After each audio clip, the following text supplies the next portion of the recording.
get the latest update of our videos, please click the subscribe button and hit the bell icon. NCERT solutions में आपका स्वागत है और मैं हूं श्रीकांत। आज के इस वीडियो में हम बात करने जा रहे हैं क्लास 7th की हिस्ट्री, उसका chapter number 1, tracing changes through 1000 years. तो दोस्तों, इस चैप्टर के मीडियम से बेसिकली ये चैप्टर जो है ये बेस्ड है आपके 1000 ईयर के ओल्ड मिडिवल हिस्ट्री के बारे में। 1000 ईयर ओल्ड मिडिवल हिस्ट्री। देखिए, आपकी जानकारी के लिए मैं बता दूं आपको कि क्लास 6 में जो हम हिस्ट्री पढ़ते हैं दैट इज एंशिएंट हिस्ट्री। फिर उसके बाद आता है एक मिडिवल हिस्ट्री, और मिडिवल हिस्ट्री के बाद आता है मॉडर्न हिस्ट्री, जो आपके क्लास 8 का टॉप बेस रहेगा। क्लास 8 का बेस रहेगा। मॉडर्न हिस्ट्री में हम बेसिकली क्या करते हैं, इंडिपेंडेंस के बाद की हिस्ट्री के बारे में जानते हैं।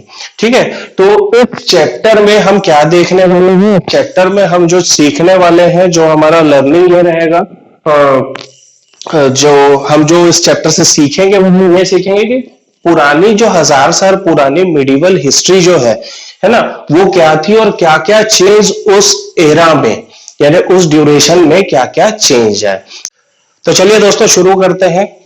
देखिए, आपकी स्क्रीन पे मैप नंबर 1 दिखा रहा है ना, मैप नंबर 1 दिखा रहा है। अब देखिए, इस मैप को मैं चेंज करता हूं, अब दिखाता हूं आपको मैप नंबर 2। इसे भी ध्यान से देख लीजिए। चलिए, इसे ध्यान से देखने के बाद अब वापस आते हैं। तो मैप नंबर 1 जो है, ये जो आपका मैप नंबर 1 है, ये मैप जो है ये किस चीज का मैप है? तो इस मैप को बनाने वाले, ये बेसिकली ये मैप जो है ये वर्ल्ड मैप का एक छोटा सा पार्ट है, जिसमें इंडिया और उसके सब कॉन्टिनेंट्स के बारे में जानकारी दी गई है। ठीक है, ये मैप नंबर 1, इसे बनाने वाले कौन थे? अरब जोग्राफर अल इदरीसी। अरब जोग्राफर अल इदरीसी ने यह मैप बनाया था। और ये कब बनाया था? ये बनाया था उन्होंने 1154, है ना, 1154 सीई के टाइम पे इस अरब जोग्राफर ने, अल इदरीसी ने क्या किया था? ये मैप बनाया था, वर्ल्ड मैप बनाया था। इस मैप की खासियत के बारे में मैं आपको कुछ देर बाद बताऊंगा। चलिए, अब आते हैं हम मैप नंबर 2 पे। मैप नंबर 2 क्या है? तो मैप नंबर 2 भी वर्ल्ड मैप का ही एक हिस्सा है, जिसमें आपके इंडिया और उसके सब कॉन्टिनेंट्स के बारे में जानकारी दी गई है। तो इंडिया और उसके सब कॉन्टिनेंट्स के बारे में जानकारी दी गई है, लेकिन आपको बता दूं कि ये जो मैप नंबर 2 जो है, इसे बनाने वाले थे एक फ्रेंच कार्टोग्राफर। देखिए, यहाँ पे जो ये फ्रेंच कार्टोग्राफर टर्म का मतलब क्या होता है? कार्टोग्राफर एक ऐसा प्रोफेशन हुआ करता था जो मैप बनाने का काम करता था। कार्टोग्राफर एक ऐसा प्रोफेशन हुआ करता था जो बेसिकली क्या करता था? मैप बनाने का काम करता था। तो एक फ्रेंच कार्टोग्राफर थे, उन्होंने मैप नंबर 2 बनाया था। और वो जो मैप नंबर 2 है वो बेसिकली कब बना था? तो आपका ये 1154 में जो अल इदरीसी ने बनाया था, ठीक उससे 600 साल बाद, 600 ईयर आफ्टर मैप 1। ये जो ड्यूरेशन था, ये ड्यूरेशन था 1720s का। ये जो ड्यूरेशन था, ये कब का ड्यूरेशन था? 1720s का ड्यूरेशन था। और ये भी एक वर्ल्ड मैप का, एटलस का एक पार्ट था, जिसमें इंडिया और उसके सब कॉन्टिनेंट्स के बारे में जानकारी दी गई थी। तो देखिए, आपका मैप नंबर 1 जो है और मैप नंबर 2 जो है, दोनों एक पर्टिकुलर टॉपिक के ऊपर ही बनाए हुए मैप थे। वर्ल्ड मैप थे, उसमें इंडिया और उसके सब कॉन्टिनेंट्स के बारे में जानकारी दी गई थी। लेकिन उसके बाद भी ये जो मैप थे, ये एक दूसरे से डिफरेंट थे। ठीक है, क्यों? क्योंकि जब अल इदरीसी ने, जो अरब जियोग्राफर थे, अल इदरीसी ने जब ये मैप बनाया था, उसके 600 साल बाद ये जो मैप है, इस मैप का साइंस और मैप बनाने का तरीका और सब कॉन्टिनेंट्स की जानकारी, ये सब बदल चुकी थी, है ना। और ये दोनों मैप एक दूसरे से अलग थे, जबकि ये एक ही इलाके को दर्शाते थे। ये मैप जो थे, ये सबसे एक दूसरे से बिल्कुल अलग थे, जबकि ये एक ही इलाके को दर्शाते थे। तो अब ये दोनों मैप में डिफरेंस क्या थे, हम ये देखते हैं। तो इन दोनों मैप में डिफरेंस था कि मैप 1 जो था सबसे पहले, तो ये उल्टा बना था। मैप 1 जो था सबसे पहले उल्टा बना था। यानी देखिए, बेसिकली अगर मैं आपको बताऊं, तो यहां पे हम जो डायरेक्शन मेंटेन करते हैं वो करते हैं ईस्ट, वेस्ट, नॉर्थ, साउथ। पर ये मैप जब बनता था, तो ये मैप के पहले जो रीजन साउथ में आते थे वो जो जहाँ पे नॉर्थ है वहां पे साउथ रखा जाता था, और जहाँ पे साउथ है वहां पे नॉर्थ रखा जाता था। यानी जस्ट फॉर एग्जाम्पल अगर मैं आपको दूं तो इंडिया में जो श्रीलंका आइलैंड जो है वो होता कहाँ है, वो नीचे होता है इंडिया में, है ना, साउथ साइड में होता है। लेकिन अल इदरीसी के मैप के अकॉर्डिंग ये कॉन्टिनेंट, ये जो आपका आइलैंड है या श्रीलंका जो है वो ऊपर दर्शाया जाता था। यानी साउथ इंडिया जो पार्ट था वो साउथ इंडिया नॉर्थ इंडिया की तरफ दिखाया जाता था, और नॉर्थ इंडिया साउथ इंडिया की तरफ दिखाया जाता था। ये अल इदरीसी के मैप का सबसे पहला पॉइंट था जो कि डिफरेंट था। दूसरा, अल इदरीसी के मैप में जो भी नोटेशंस होते थे, हम नोटेशंस देते हैं ना कि भाई जैसे गोवा है तो आपने इंडिया का मैप देखा होगा तो गोवा स्टेट में गोवा लिखा हुआ है, तो किसमें लिखा रहता है, इंग्लिश में लिखा रहता है। जस्ट लाइक यहाँ पे भी अल इदरीसी के मैप में इलाकों के जो नाम हुआ करते थे वो अरेबिक में हुआ करते थे, अरेबिक में हुआ करते थे। अब हम आते हैं मैप नंबर 2 में। तो जैसे मैंने आपको दिखाया कि ये जो मैप नंबर 2 है, this is quite familiar with the modern map which we are having in modern era. अभी जो हम इस एरा में जो मैप देख रहे हैं इंडिया का, ये उससे काफी मिलता जुलता है ना। तो एक तो फेमिलियर था, दूसरा क्या था कि जो आपके यूरोपियंस, क्योंकि वो इतना फेमिलियर था, थोड़ा क्लियर था, तो वो जो यूरोपियंस सेलर्स जो हुआ करते थे या मर्चेंट्स हुआ करते थे, वो इस पर्टिकुलर मैप को प्रिफर किया करते थे अपने समुद्री यात्रा के लिए। सेलर्स और मर्चेंट्स जो होते थे वो इंडिया में आने के लिए या वो वर्ल्ड में कहीं भी जाने के लिए इस मैप का इस्तेमाल किया करते थे, ठीक है। लेकिन इस एरा में मैप बनाने का जो तरीका है वो कि डिफरेंट हो चुका था। देखिए क्या हुआ था कि दोनों मैप के अपने अपनी जगह, अपने अपने ड्यूरेशन और अपने अपने एरा में क्या है, इंपॉर्टेंस है, ठीक है। पर फैक्ट ये भी है कि मैप नंबर 1 जब बना था तब से लेके मैप नंबर 2 जो है उसके बनते तक, और उसके बाद भी जैसे जैसे समय चेंज होते गया मैप बनाने का साइंस भी चेंज होते गया। तो चलिए अब हम इस चैप्टर को और आगे बढ़ाते हैं और चलते हैं अपने कंप्यूटर स्क्रीन पर, है ना, जहां पे हम बात करेंगे न्यू एंड ओल्ड टर्मिनोलॉजीज के बारे में।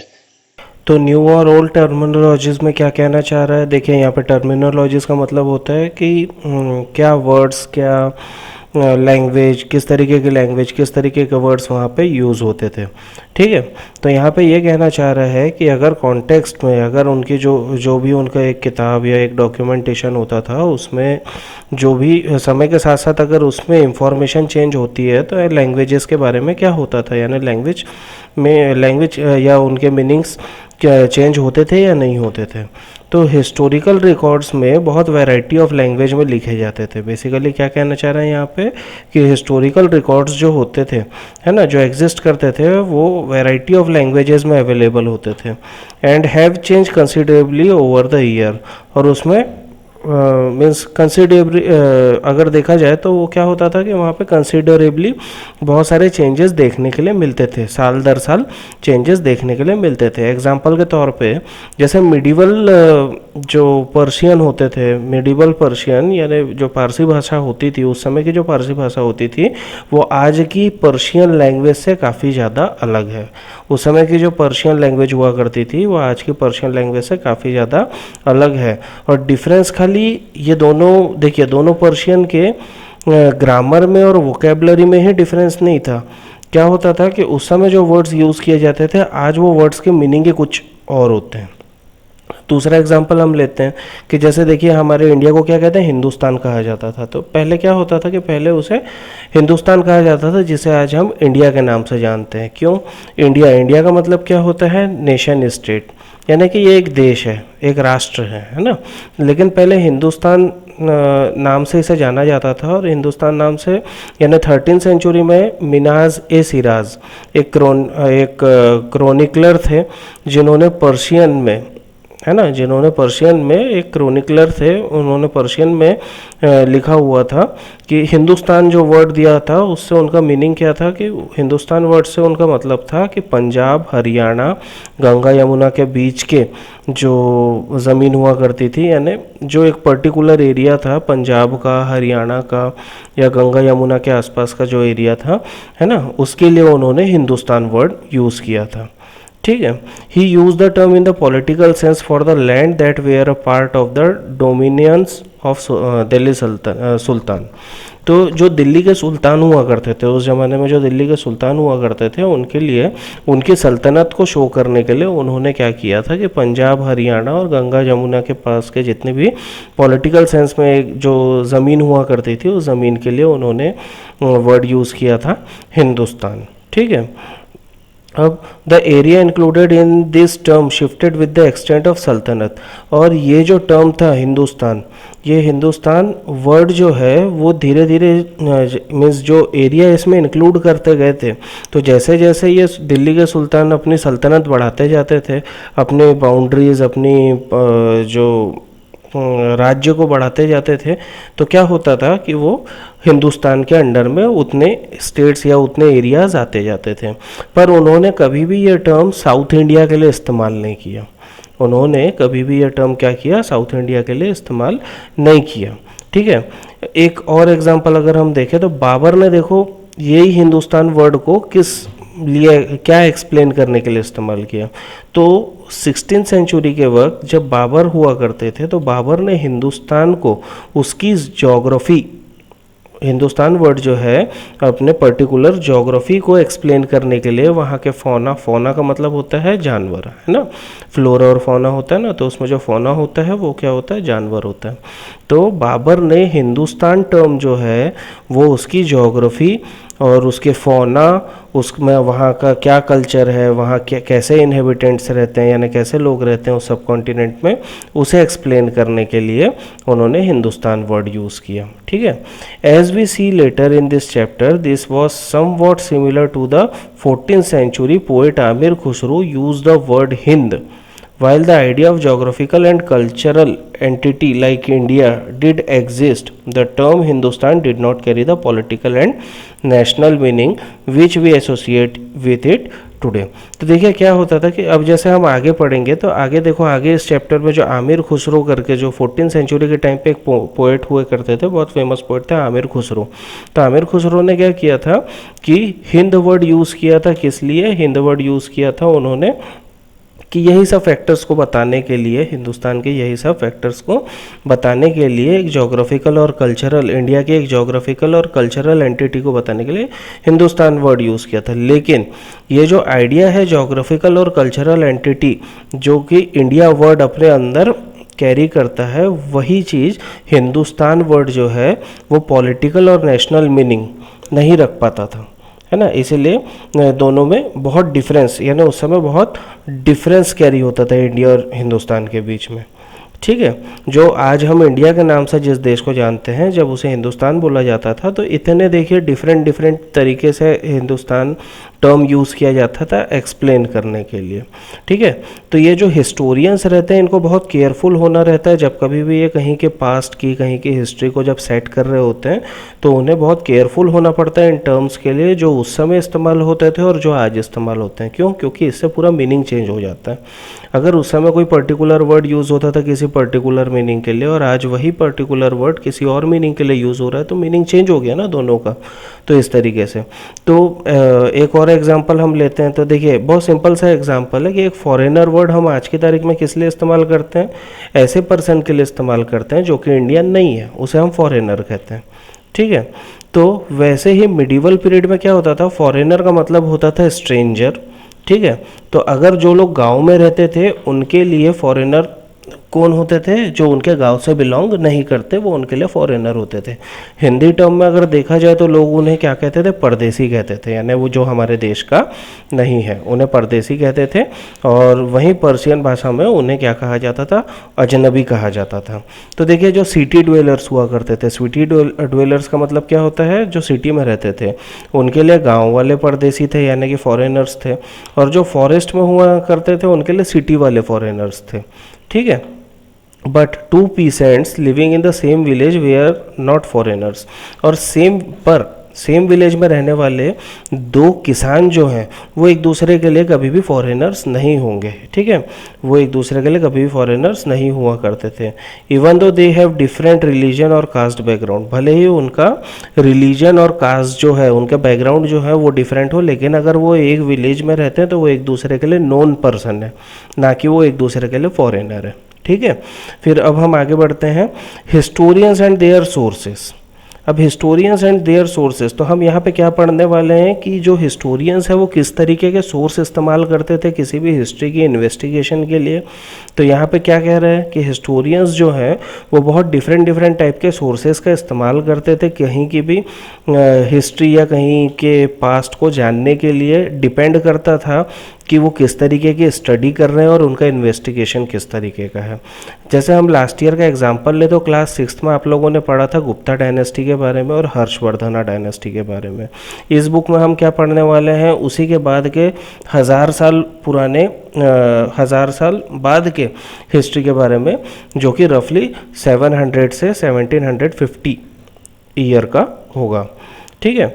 तो आपने नोटिस किया होगा कि जो हिस्टोरियंस होते हैं वो जब स्टडी करते हैं किसी भी पीरियड की तो वो किस पे रिलाई करते हैं, यानी किस पे डिपेंड होते हैं, वो होते हैं वहाँ के कॉइन्स पे, वहाँ के इंस्क्रिप्शंस पे, आर्किटेक्चर पे, टेक्सचुअल रिकॉर्ड्स पे, है ना। और उससे उनको क्या मिलती है, उससे उनको वहाँ उस पर्टिकुलर रीज़न या उस पर्टिकुलर लोकेशन के बारे में इंफॉर्मेशन मिलती है कि उस समय या उस ज़माने में या उस डायनेस्टी में क्या हुआ करता था। But there is also considerable discontinuity, और लेकिन उसके साथ साथ देखो क्या होता था कि ज़रूरी नहीं कि ये पूरी चीज़ें पूरे तरीके से अवेलेबल हो जाए। तो क्या कंटिन्यूटी में हम ये नहीं कह सकते कि कंटिन्यूटी में वो सोर्स का पूरा एक एक कड़ी को जोड़ के वो एक हिस्ट्री क्रिएट कर देते थे। कई बार क्या होता था कि उन्हें कई सारे ऐसे प्रॉब्लम्स भी फेस करने होते थे डिसकंटिन्यूटी के, जैसे हो सकता है कि कॉइन्स मिलता था, इंस्क्रिप्शन मिलता था, आर्किटेक्चर देखने मिलता था, पर टेक्सचुअल रिकॉर्ड नहीं मिल पाते थे। तो वो क्या है कि हिस्टोरियंस जो है वो पूरे तरीके से श्योर नहीं हो पाते जब तक उन्हें टेक्सचुअल रिकॉर्ड नहीं मिलते हैं, ठीक है। तो ये जो कह सकते हैं कि the number of variety of textual records increase dramatically during this period. तो ये क्या होता था कि ये जो टेक्सचुअल रिकॉर्ड थे ना उस ज़माने में, यानी वो जो आपका 700 से 1750 साल का जो ज़माना था, सन का जो ज़माना था, उस समय के ज़माने पे क्या होता था कि बहुत तेज़ी से ये टेक्सचुअल रिकॉर्ड बढ़ते जा रहे थे, ठीक है।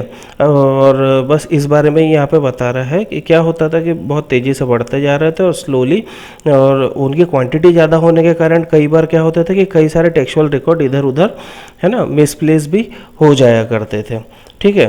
Through this period paper gradually become cheaper and more widely available. तो इस ज़माने में फिर क्या हुआ कि देखो क्या होता था कि उस समय ना जब इन्वेंट नहीं हुआ करते थे, यानी जब पेपर इन्वेंट नहीं हुआ था, तो पेपर इन्वेंट नहीं होने के कारण क्या होता था कि लोग जो होते थे पेड़ की छाल पे या पत्तों पे या आपका एक तरीके का ये बनाया करते थे, लाइक एक मेटल का एक शीट बनाया करते थे उसके ऊपर, या कह सकते हैं कि मतलब किसी भी मीडियम से वो क्या करते थे कि वो अपने मैन्यूस्क्रिप्ट को लिख के रखते थे, ठीक है।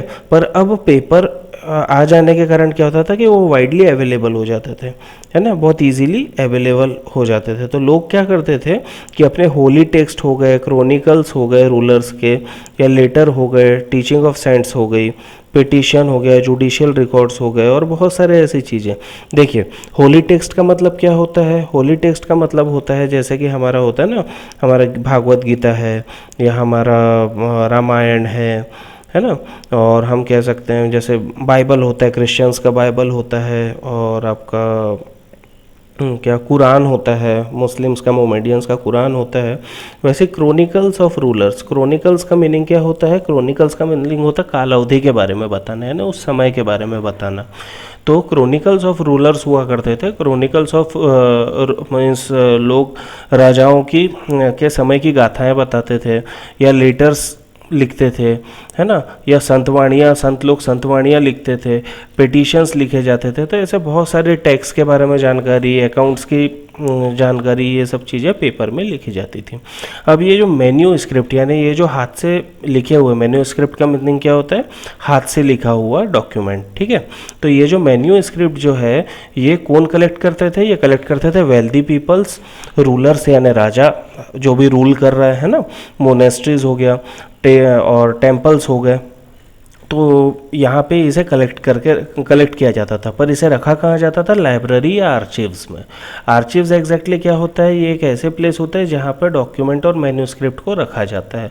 आज की तारीख में भी आर्चिव्स अवेलेबल है ना। आज की तारीख में गवर्नमेंट ने जो आर्चिव्स बना कर रखी है, वहाँ पे वो किस तरीके के रिकॉर्ड रखते हैं, अपने पुराने ऑफिशियल रिकॉर्ड रखते हैं या ट्रांसैक्शंस, है ना, पुराने ट्रांसैक्शंस की पूरी जानकारी उन लोग वहाँ पे रखते हैं, ठीक है।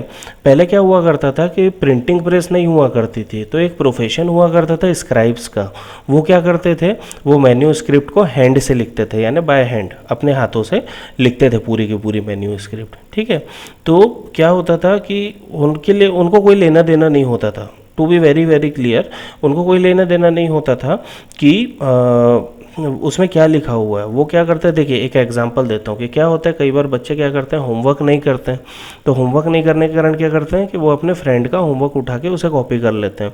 तो ज़रूरी नहीं कि फ्रेंड का पूरा ही होमवर्क उन्हें समझ में आ जाए। कई बार हम ऐसी जगह फंस जाते हैं, वो बच्चे ऐसी जगह फंस जाते हैं जहाँ उन्हें समझ नहीं आता, फ्रेंड की हैंड राइटिंग समझ नहीं आती या उसने क्या लिखा है वो समझ नहीं आता। वो क्या करते हैं कि वो अपनी गेसिंग से जो उनको समझ में आता है वो लिख देते। तो सेम स्क्राइब्स भी ऐसे ही किया करते थे।